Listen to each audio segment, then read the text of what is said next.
Good evening, everyone. How are we doing this fine Sunday evening? Welcome back to the channel, everybody. Yes, in today's video, we'll be discussing or reacting to Dana White's post-fight press conference at UFC 300, where he said some very interesting things. Keep it real. So, what's happening, Luke, bro? Regular content.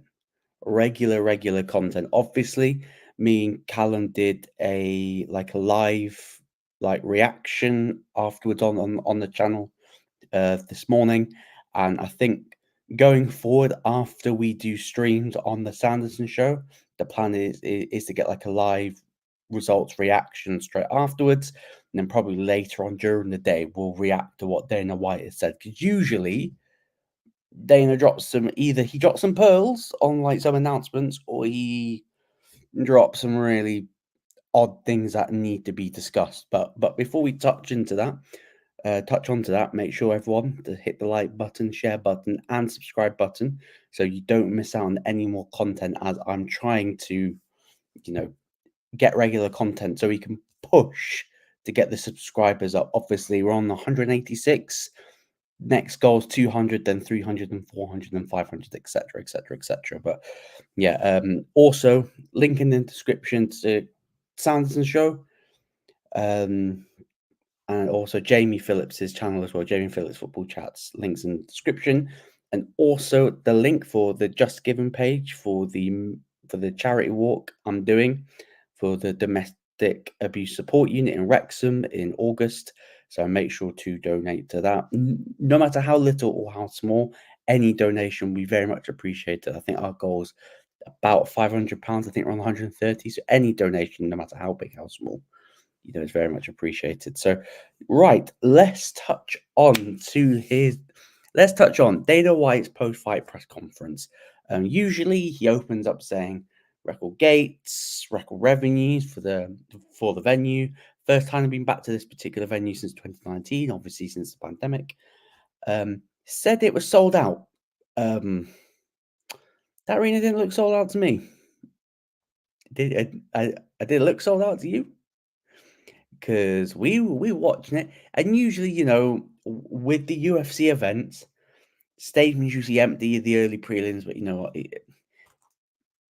It fills itself up more as we go along, and hopefully, boom, main event, everyone's packed out. Ideally, people should be there for basically, considering how expensive UFC tickets are, you should really be going from the early prelims onwards, to be honest, with the amount of money you spend on tickets. But each to their own. But stadium wasn't full. Arena wasn't full. And that's a concern. Obviously, read the numbers. Wow, record revenue, record this, we sold out and stuff like that. I'm like, that really didn't look like a sellout. And even the last UFC pay-per-view, I think me and Jamie did on my channel, arena wasn't sold out. UFC 300 was sold out. Looked sold out, like visually on the screen, not what Dana says about the numbers, because obviously you can sell it out and then people not turn up. So that sort of, can skew the numbers. UFC 299 was packed out, but other than that, other cards haven't visually looked as packed. Maybe that is an issue with the UFC and with its matchmaking, but that's something that, the way UFC is going at the moment, it will be something that will need to be touched on in a separate video. So moving on to what he said. Obviously, he got asked about, Islam performance, and he really dug in deep. And for me, he has solidified himself as one of the best lightweights of all time. Islam has now tied Khabib, BJ Penn. I think Charles is on that list for 3 title defenses. Each, obviously, when you break it down into context, Khabib defended it against Gaethje, a younger Dustin, and arguably a prime McGregor. And obviously, Makhachev's defended it. He's beaten Volk in that very close split decision. Me and Callum thought he won. Obviously, he beats Volk via knockout again. And then, obviously, he gets to finish over Dustin late. Yeah, and then Dana was talking about, yeah, look, great fight. Really solidifies himself as one of the best to do it. Then he got asked as well, Dana. He got asked about, look, he wants to move up. Would you grant it to him? And obviously, Dana's like, you know what, we don't really, we need to see how things play out. Don't like to make fight decisions after, the event, which we know is a lie because Dana's done it. And Dana has announced fights straight after the event. So that's a lie. But that's one thing out of the way, that Dana does announce fights sometimes, not all the time, sometimes after the event, because Dana, likes to make things off the cuff without really thinking stuff through. But yeah, so I think with regards to that, he heaping praise on Islam, which rightly so. He has shown that he can hang with one of the best strikers in the division. And then it also came out as well, like not obviously by Dana, but by Islam, that the rumor of him suffering a staph infection was true. So that staph infection on his leg was true. So he got about a week before his arrival to New Jersey. So that was 3 weeks before the fight. So he picked up the staph infection. It didn't train for a week. So he, so I looked at it, came to New Jersey, picked up the infection, couldn't train for a week to make sure, but he never considered pulling out the fight. And obviously, I think you could definitely tell that in his performance that, yes, at the grappling, the first round, good. Got him out, got Dustin out on the back, looking to finish it with the submission. And as you saw later on, up until the finish, the takedowns were getting stuffed, weren't really as effective, and really had to think of a takedown off the fly, something that's going to surprise him. And then obviously the sweep with the ankle, and then basically finishes Dustin's story for him. I think Dana touched on it, said whether or not he thinks he's going to retire, whether or not Dustin's going to retire. He says he doesn't think so. Obviously, they spoke after the Benoit fight, said that Dustin was really full of energy, he really wanted to do this. However, obviously things can changes now. I think Dustin said in his post-fight press conference, what's he there to fight for? Doesn't need the money. He's set up perfectly with the money. He's probably not going to fight for the belt again. There's no super fights left for him. There's no big fights that we'd want to see him in. Yes, some fans could say, "Oh, we'd want to see him versus Colby Covington at 70. We need to see another real blood feud in the UFC." But Dustin doesn't really need that, nor does he really want it. And plus, I think he partially tore his ACL as well, so he's not going to be back for at least back end of the year, maybe at some point next year. He's going to be hit with a lengthy suspension anyway because of the damage he sustained in the fight. But Islam gets it done, gets his credit, and I think right. And so Dana said that he believes Makhachev versus Sarukin is the fight to make. However, he did not rule out Islam having a shot at welterweight gold. And I think with regards to this, yes, he did say in his post-fight press in his post-fight interview that he wants the second belt. He feels like that he's cleared out the division, even though that this fight was your first fight against an actual contender in your division, not the champion from the division above. And for me, yes, Sarukin's probably not the most popular guy at the moment. Obviously, what he did at UFC 300 with the fan, I believe he's still suspended. I don't know, people in the chat, if you want to let me know whether or not he is still suspended. So that needs to be sorted out somehow before he even fights again. Big up Daz. Yeah, it does. Whether or not Sarukin fights again anytime soon because of the suspension. So that's going to be interesting to see. But for me, logically, right, Islam said, I think he said at the beginning of this year, he wants to defend his belt 2 more times, then he goes after welterweight gold in 2025. And at the moment, it is shaping up that way because for me, if I'm playing matchmaker a little bit, I'm going, hey, look, we're going back to Abu Dhabi in about October.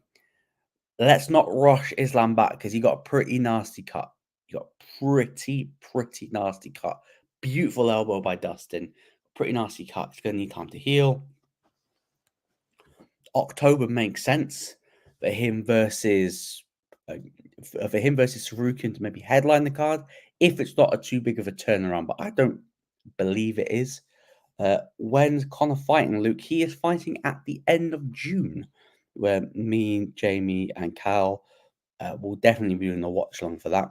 The whole thing about the card, that's another video entirely. So anyone that want to ask questions about the UFC 303 card, the way it's been built, that's a separate conversation, I think. But yeah, McGregor's fighting end of this month, so that'd be very interesting to see. Also, we've got the Saudi card this month as well, which we will be doing a live watch along for, as the Saudi car's on at a decent, pretty good time in the UK. So, but back to Islam and the gold. For me, him versus Sarukian makes sense. If Leon gets past Bilal, yes, you could argue that, you could argue for Islam going up because, hey, look, does he really want to rematch Sarukian? Probably not. Gave him his hardest task in the UFC. Does he want to fight him again? Probably not. Giving the shot to welterweight makes sense, but then you look at Leon saying, right, should you be giving the 55er a chance for your belt when you've got a young and hungry division? Probably not. And this leads on to the next thing, legacy, right? Legacy. Obviously, to enter that GOAT conversation now, you need to try to go for 2 belts. And at the moment, whether or not people like it, Islam Makhachev is the pound for pound best fighter in the world at the moment. Pound for pound. Not the GOAT, not the greatest of all time. Pound for pound most best fighter at the moment. And Dana got asked this, right? And this is what he said, and I quote, for anybody to call Islam pound for pound best fighter in the world when John Jones is still effing fighting is nuts. It shouldn't be ranking in the pound for pound list or doing any effing rankings ever. And I have a big issue with this, right? There is a 2 different conversation, really. Is Islam a GOAT? No, so he should not enter in the GOAT conversation with John Jones. With regards to the pound for pound, Islam has been the more active. For people calling him that he's a boring fighter, like I have done in the past, I'm not going to sit here saying that I have been the biggest Islam fan. I didn't like the fact how his team stormed the octagon after he beat Dustin. I felt that pretty classless, to be honest. I felt that was a pretty shitty thing to do. Storm the octagon afterwards. Literally, I think Usman Nurmagomedov, that's not even part of this promotion, jumping over, hugging Islam, because they probably feel like, wow, that was tougher than we thought. But I digress. All right. John Jones is the GOAT, but at the moment, he is not the pound for pound best fighter in the world because he has not been active enough. He has not been active enough since we last saw him. Yes, okay, he came back after 3 years off, by the way.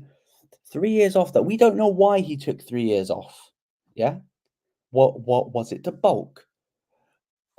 Was it didn't want to fight in Ngannou?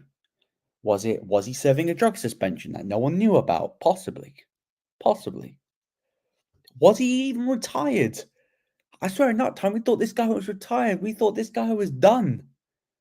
Out the picture. He thought, yeah, he's gonna end the legacy, it's never gonna jump to heavyweight. That's fine, right? You come back, you walk through Cyril Gane. Anyone with half a brain that probably didn't even know about fighting when John Jones came back went, do you think John Jones could beat Cyril Gane?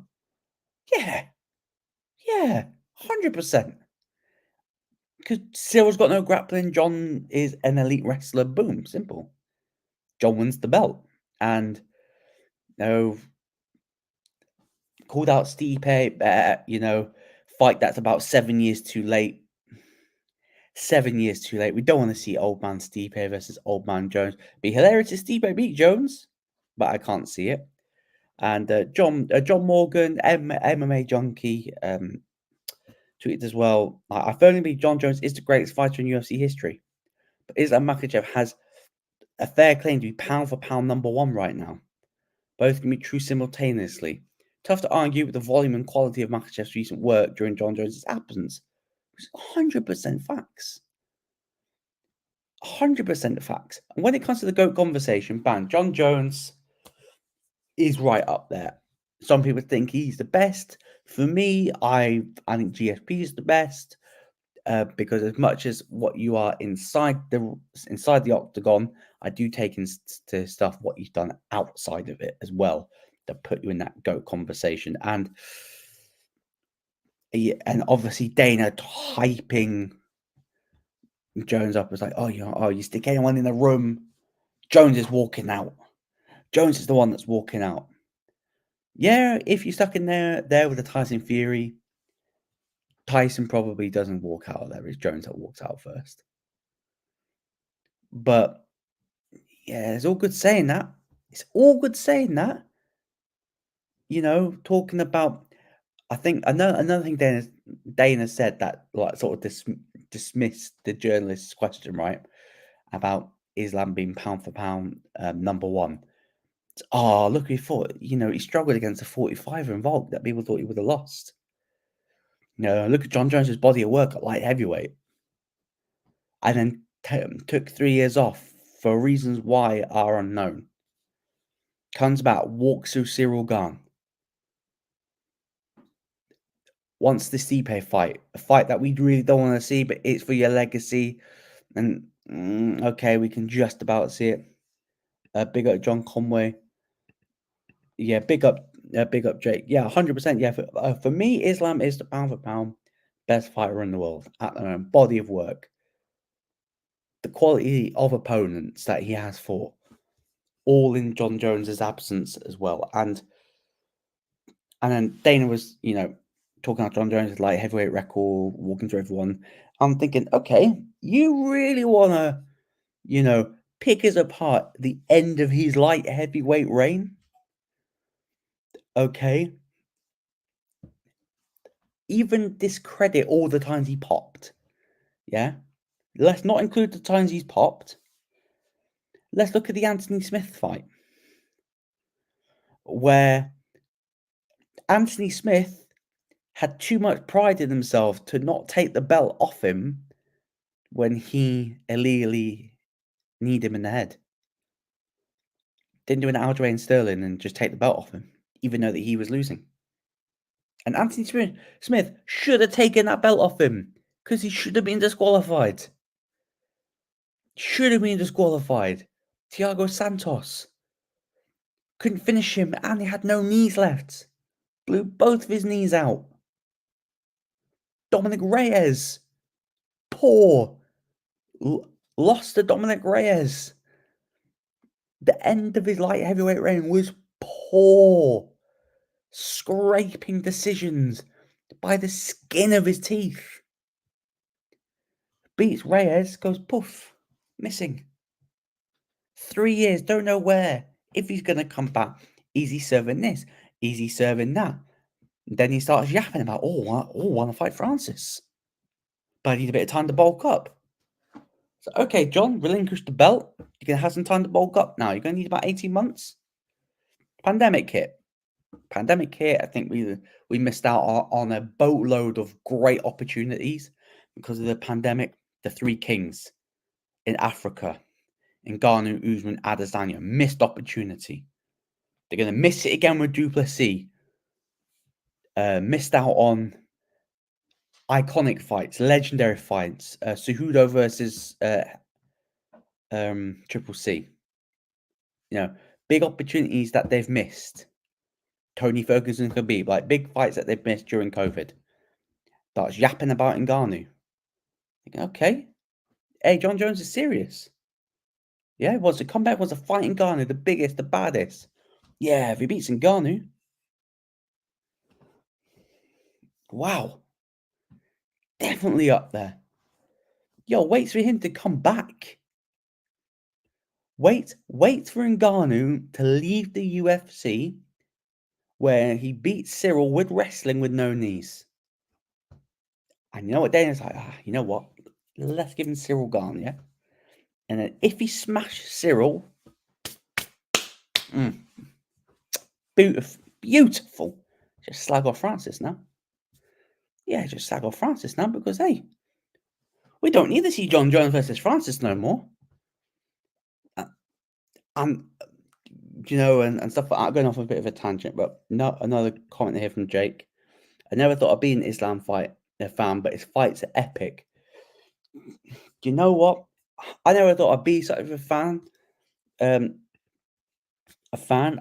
His trash talking is very underrated, by the way. I think it's the fact that his English isn't great that people think he's a shit trash talker.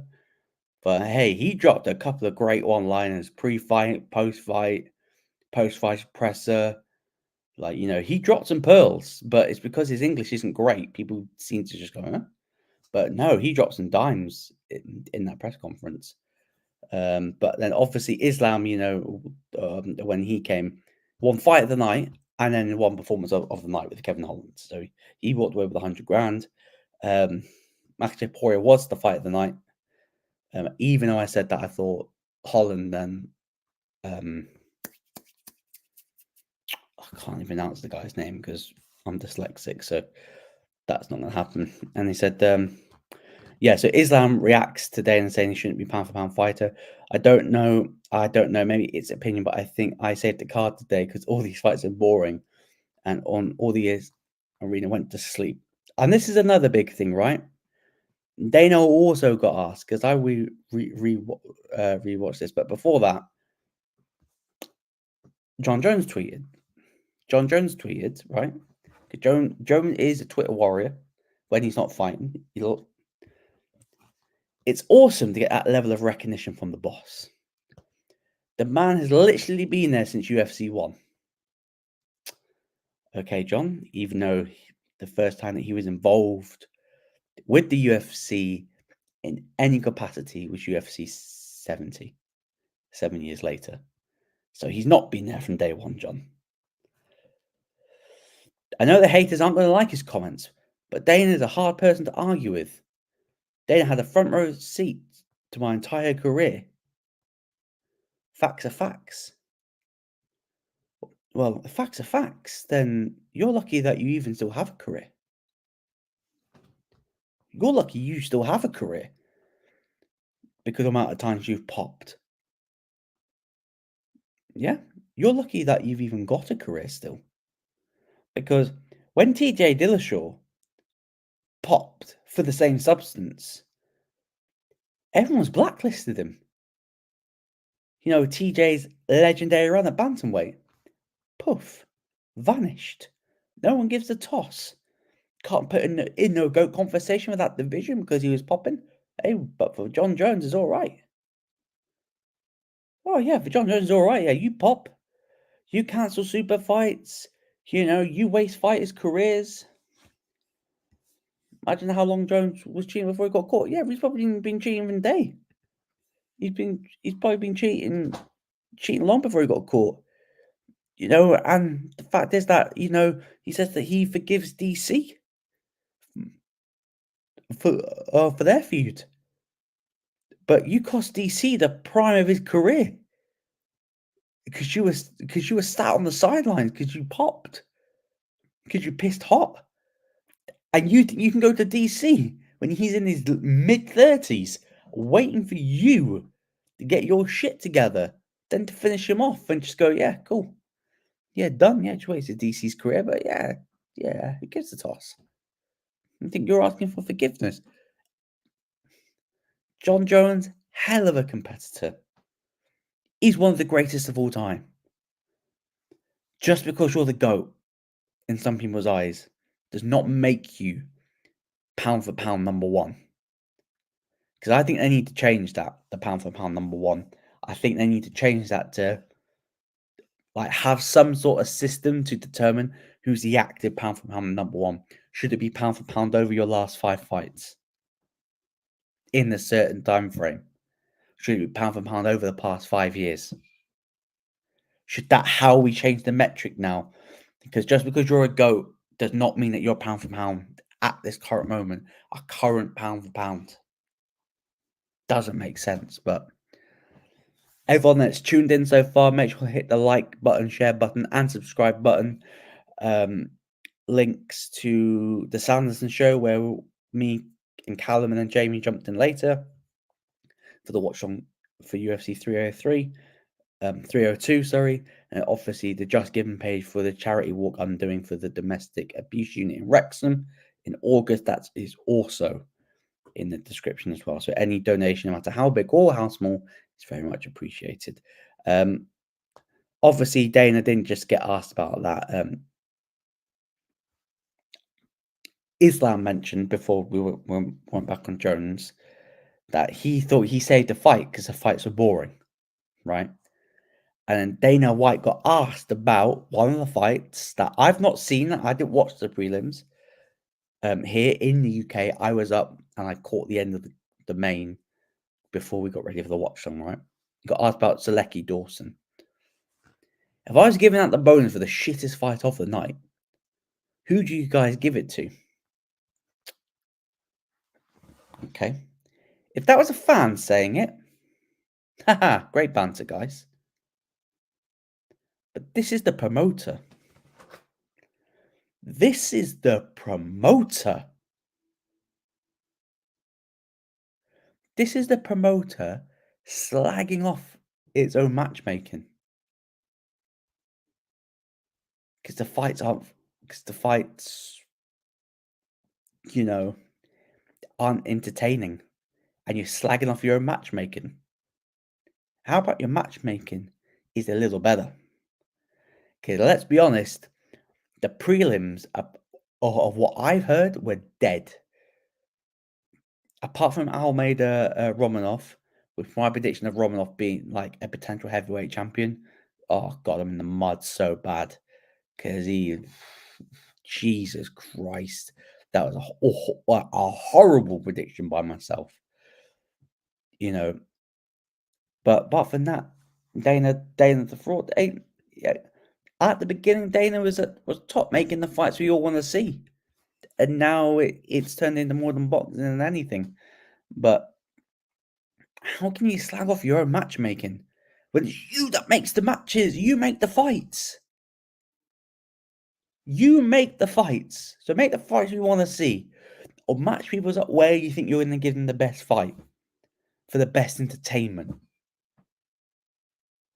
Because the first 2 fights on the main card, Randy Brown versus Dos Santos.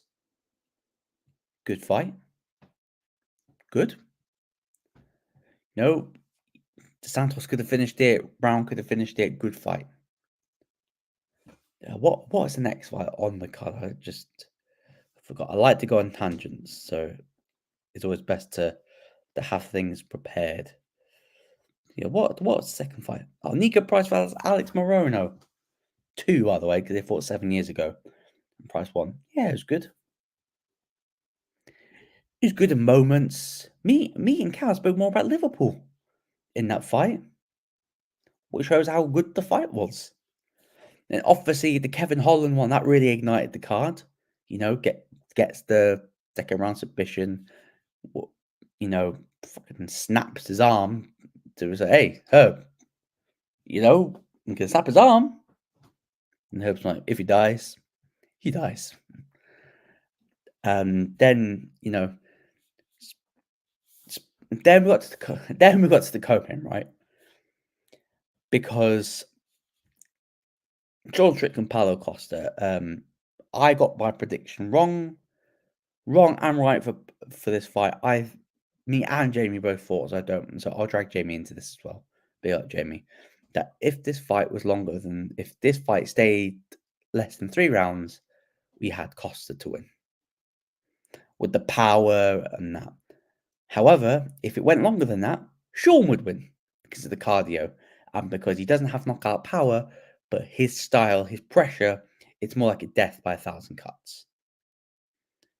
And yeah, Sean Strickland just put it on him straight from the beginning, kept them walking him down with really unorthodox, But anyway, less about that because we've broken that down, reactions and stuff like that.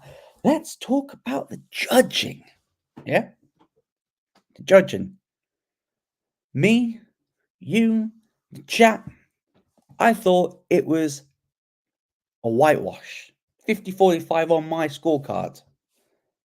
If you were generous, drinking Paulo Costa's secret juice levels are generous, you may have given him a round.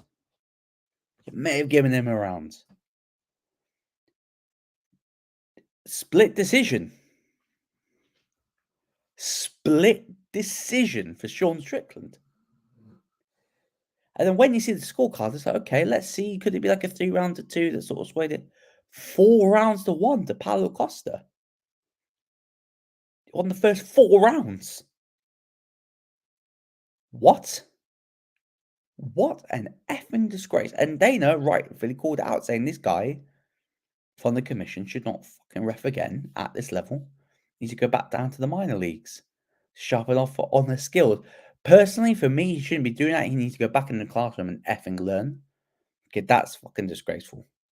Like, how from your naked eye could you go, yeah, Costa, 4-1?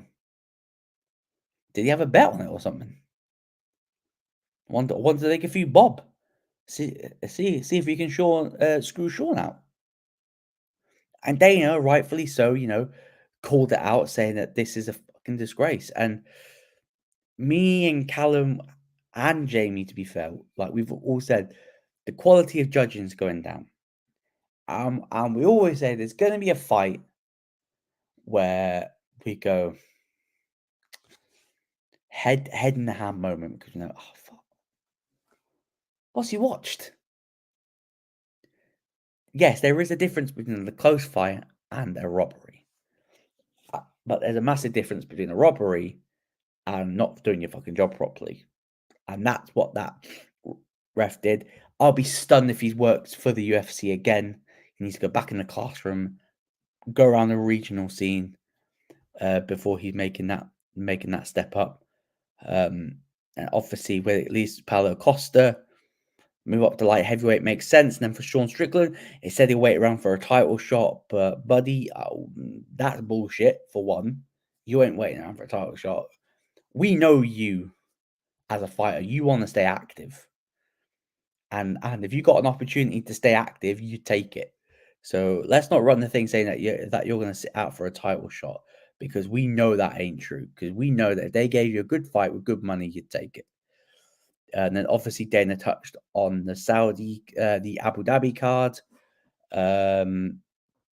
whereas you mentioned about Nick Diaz, Vicente Luque, absolutely fucking mental. I think that deserves a whole video in itself about that card. And mentioned saying if Tony beats or loses to Chiesa, should he retire? And Dana went yes, even though he said that Tony should have retired the fight before. But hey ho, do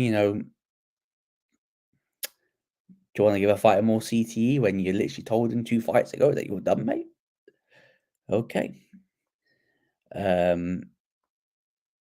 Yeah, trying to think, is there anything else to touch on from his presser? I don't think there's really much. Yeah, I'll touch on the Org Street card closer to the time. If it's on at a decent time, I may do a watch along on my channel, but that is to be continued. But anyone want to mention anything in the chat before I wrap things up? Because I have not been to sleep today since you saw me. If you're watching the watch along and you're watching my channel earlier, I have not been to sleep. I'm gonna probably grab an early night because I've got to be up at quite a good time tomorrow because I've got to go back to work. Early shifts this week, which are good, which means we can come home, create more content, as I'm really gonna try to get a schedule together and really live by that schedule so we can push things forward for bigger and better things in the future. But everyone that's tuned in, everyone that's commented, massive thank you to everyone. It's just gone 10 o'clock at night in the UK. So if you're still watching, make sure to smash the like button, hit the share button, subscribe button, retweet, follow my Twitter at Luke Tanner 257. I'm going to really start using Twitter more as well. Video plans. Yeah. Just so people can hold me accountable when I don't do stuff. Video plans. I think Callum's got something this week. So we'll definitely be back on the Sanderson show. Maybe Tuesday, because I know he's got Coppish. When do you think we see AJ next in the ring, Luke? September, probably against Dubois, Wembley. That's what I think. I may start doing boxing watch-alongs as well. So for the big fights, you want to see your boxing. I'm gonna see if I can try to do some boxing watch-alongs, get some boxing guests as well. So we really look to grow this channel as not just an MMA UFC channel, make it a combat sports channel. Because I've been asked by friends of mine, am I going to do football? Because I am a Liverpool fan. The answer is no. This is a combat sports channel. This is a combat sports channel. So that's what we're going to build a brand going forward. This is combat sports channel. So this is something that we're really going to push for. Yes, as I say, I think Callum's got combat catch up probably Tuesday. Not too sure yet, but you make sure that you subscribe to the Sanderson Show to keep tuned. On my channel, I may do another video about the matchmaking, about where fighters should go next. With regards to this, another video will be in the pipeline, whether or not it'll be done this week or not. Demetrius Johnson mentioned a quote saying that boxing is more entertaining, or like it's got more things going on than MMA. So I'm looking to do a boxing versus MMA debate. Get Jamie, get Callum. I'm going to try to get a couple of other people. I will confirm close to the time. Obviously, if there's any breaking news or any news stories that come out, obviously we'll cover that as well as best as I can. And obviously, we'll do a preview for Abu Dhabi. No, we'll do preview for Saudi. This is the month building up to McGregor's return, so there's going to be loads of content available. But one last time, everyone, massive thank you for everyone that's watching. Hit the like button, share button, subscribe button. Make sure to subscribe to Coppish, Sanderson Show, Jamie Phillips Football Chats. And also make sure to subscribe to this channel, and make sure as well, I'm really going to be pushing this, that my midnight charity walk in August, raising money for the domestic abuse support unit in Wrexham. Really big up Ottoman. I'm really going to be pushing it because I really feel strongly about this, that we should be raising money for people in domestic abuse situations, really help them raise money, give them the support that they really truly need. So no matter how big or how small the donation, any type of donation is very much appreciated as well. So yeah, massive thanks to everyone, and massive thanks to everyone that's watching, and I will see you all very soon. Peace.